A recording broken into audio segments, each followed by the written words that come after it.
Assalamualaikum warahmatullahi wabarakatuh teman-teman. Perkenalkan, saya Erka Cynthia dari kelompok KKNDR 146. Saya sendiri mahasiswa dari jurusan Pemikiran Politik Islam, tepatnya di Fakultas Usuluddin dan Studi Islam UIN Sumatera Utara.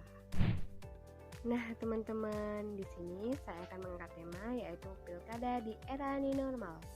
Teman-teman tahu nggak bagaimana pilkada di era new normal? Apa sama dengan pilkada sebelumnya? Sistematisnya bagaimana? Penasaran kan? Yuk tonton terus.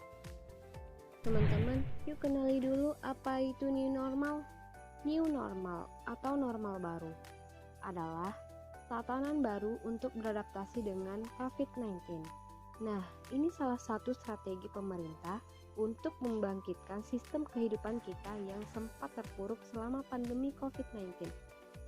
Selama berbulan-bulan di rumah aja, kehidupan seketika terhenti. Loh, bukan berarti kita harus lengah. Semua harus tetap waspada kok. Caranya dengan melakukan protokol kesehatan. Dengan diterapkannya new normal, ini menjadi kesempatan kita agar bangkit dan tetap produktivitas dengan merumuskan protokol kesehatan atau SOP seperti rutin mencuci tangan dengan menggunakan air mengalir, atau kita juga bisa gunakan hand sanitizer. Jangan lupa pakai masker saat keluar rumah. Tetap lakukan jaga jarak atau social distancing agar aman. Dan upayakan menghindari kerumunan. Nah, itu serangkaian kebiasaan baru yang mesti kita lakukan. Semoga kita terbiasa ya teman-teman. Teman-teman, next, pilkada. Sejak berlakunya Undang-Undang Nomor 32 Tahun 2004 tentang pemerintahan daerah, kepala daerah dipilih secara langsung oleh rakyat melalui pemilihan kepala daerah dan wakil kepala daerah, atau disingkat dengan pilkada. Pemilihan ini berlaku untuk gubernur, bupati, dan wali kota. Next, pelaksanaan pilkada di masa pandemi COVID-19 tentu menuntut perhatian kita. Ini akan menjadikan tantangan tersendiri bagi bangsa ini dan terutama bagi penyelenggaranya, yaitu KPU. Menegakkan demokrasi di tengah-tengah situasi pandemi COVID-19 tentu tidaklah gampang. Kita sama-sama tidak tahu kapan pandemi COVID-19 ini akan berakhir. Kekhawatiran kian muncul. Bisa saja pandemik ini akan dapat menjadi angka golput kian melonjak disebabkan minimnya partisipasi warga kian menyusut merendah.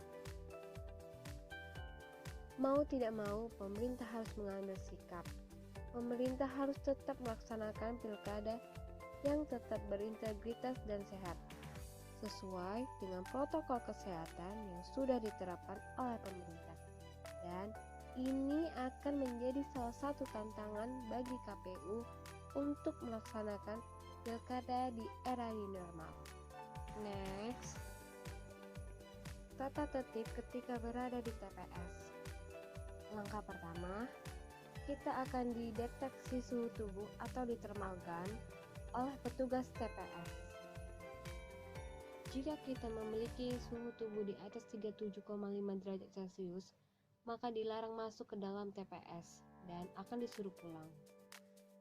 Karena suhu di atas 37,5 derajat Celcius memiliki daya imun yang lemah dan akan rentan terkenanya penyakit atau virus. Langkah kedua, cuci tangan.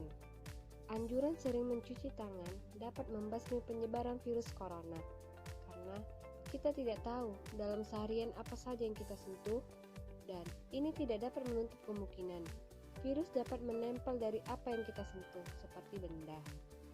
Langkah ketiga, tempat duduk.